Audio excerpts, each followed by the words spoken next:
एक चरित्र आता है भक्तमाल जी में, विट्ठल दास जी। ये विट्ठल दास जी विट्ठल नाम के बहुत भक्त हुए।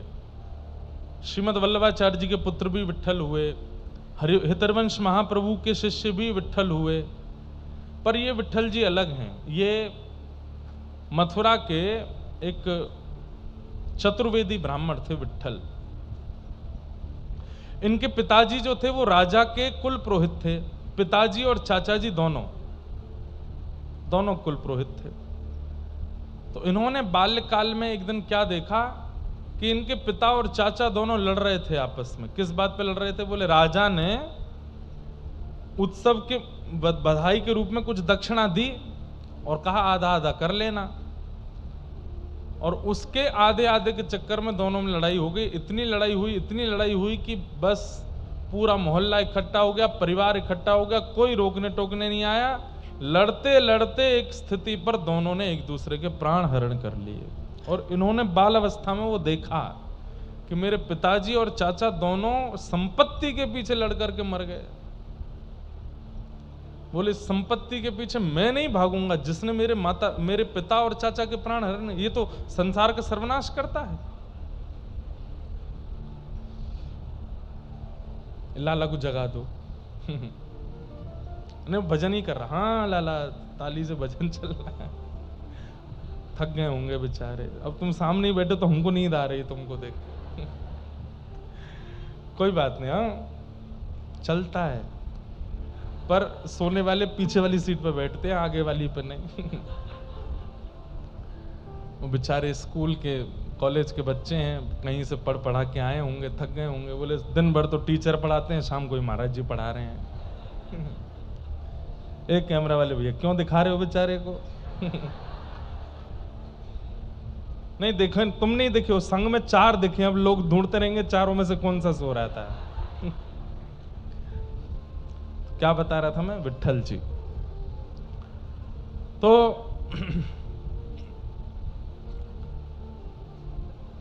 एक बात तो याद रखिएगा बंधुओं, भक्ति भी आवश्यक है भगवत प्राप्ति में, ज्ञान भी आवश्यक है, वैराग्य भी आवश्यक है और त्याग भी आवश्यक है। ये केवल भक्ति है, बाकी 3 नहीं है तो भी काम नहीं चलेगा। केवल ज्ञान है, बाकी 3 नहीं है तो भी काम नहीं चलेगा। केवल वैराग्य है, भक्ति नहीं है तो भी काम नहीं चलेगा। त्याग है और ज्ञान वैराग्य भक्ति नहीं है तो भी काम है। चारों चाहिए, भागवत, भक्ति, ज्ञान, वैराग्य और त्याग।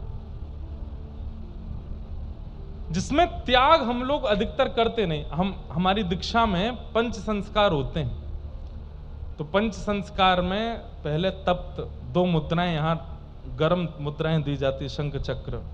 दूसरा पुंड्र तिलक, तीसरा मंत्र, चौथा नामकरण, नया नाम रखा जाता है, और 5वां याग। 5वां संस्कार ये होता है कि आपको किसी भी एक वस्तु का ठाकुर जी के चरणों में त्याग करना है, तब आपकी दीक्षा पूरी होगी।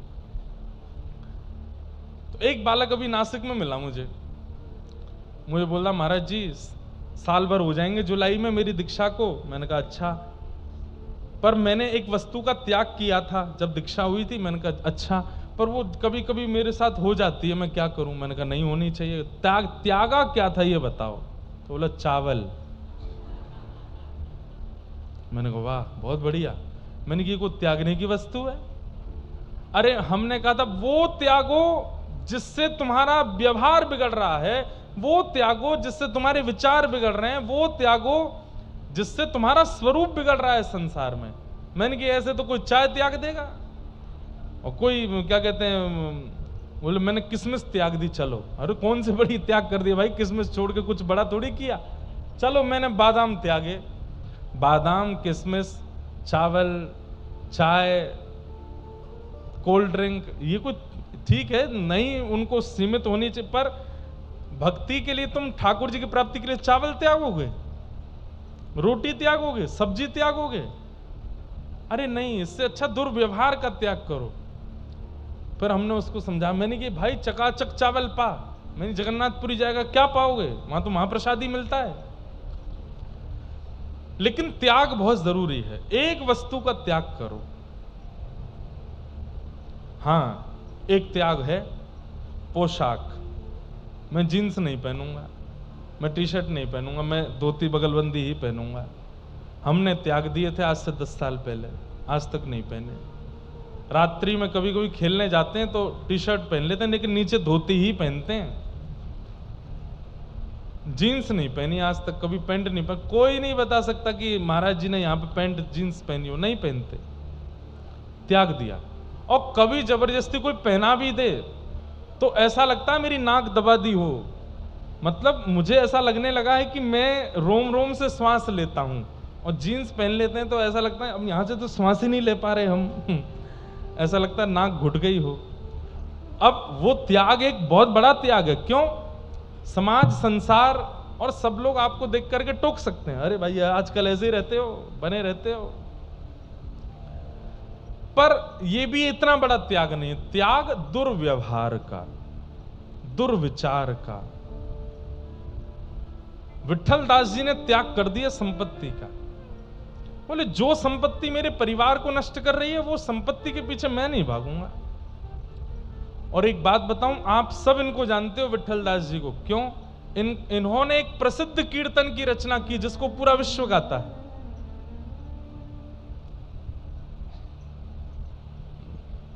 गोविंद बोलो हरि गोपाल बोलो, गोविंद बोलो हरि गोपाल बोलो, गोविंद बोलो हरि गोपाल बोलो, गोविंद बोलो हरि गोपाल बोलो। श्री राधा रमण हरि गोविंद बोलो, राधा रमण हरि गोविंद बोलो, राधा रमण हरि गोविंद बोलो, राधा रमण हरि गोविंद बोलो। हे गोविंद जय जय गोपाल जय जय, गोविंद जय जय गोपाल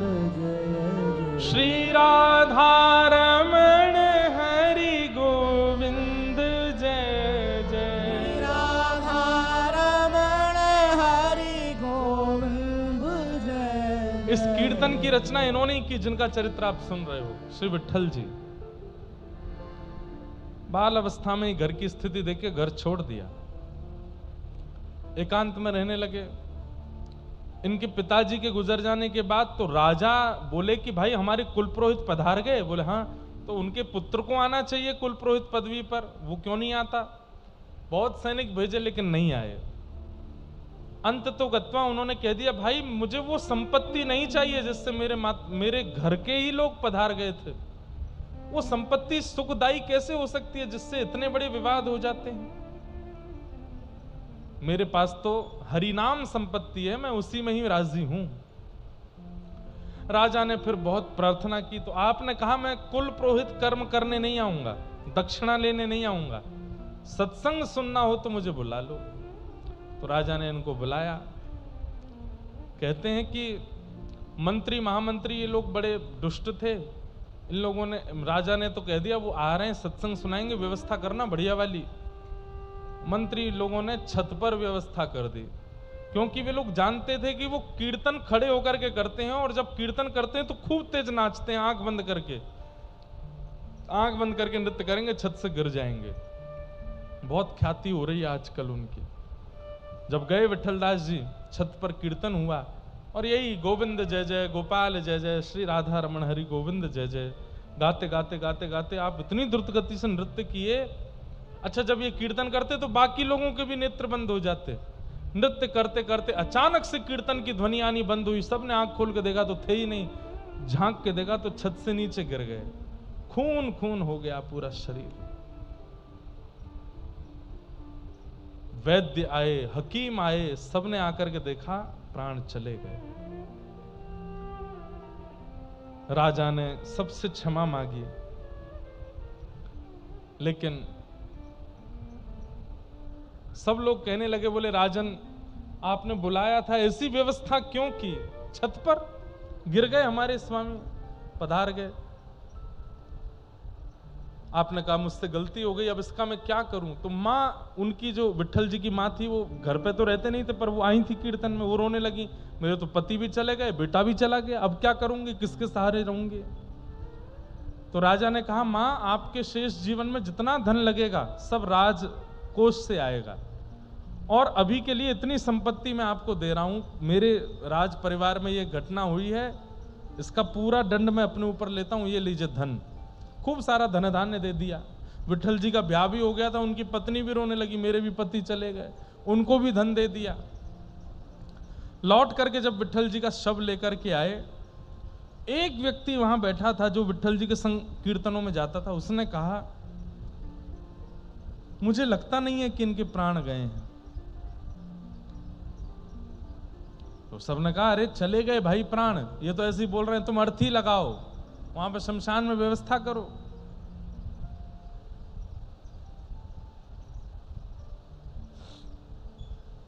उस व्यक्ति ने कहा, आपको जो करना कर लें, 3 दिन आप लोग बस प्रतीक्षा कर लीजिए, मेरे कहे से 3 दिन रुक जाइए बस, और यदि आप फिर भी हठपूर्वक इनका शव लेके गए तो मैं प्राण त्याग दूंगा अपने।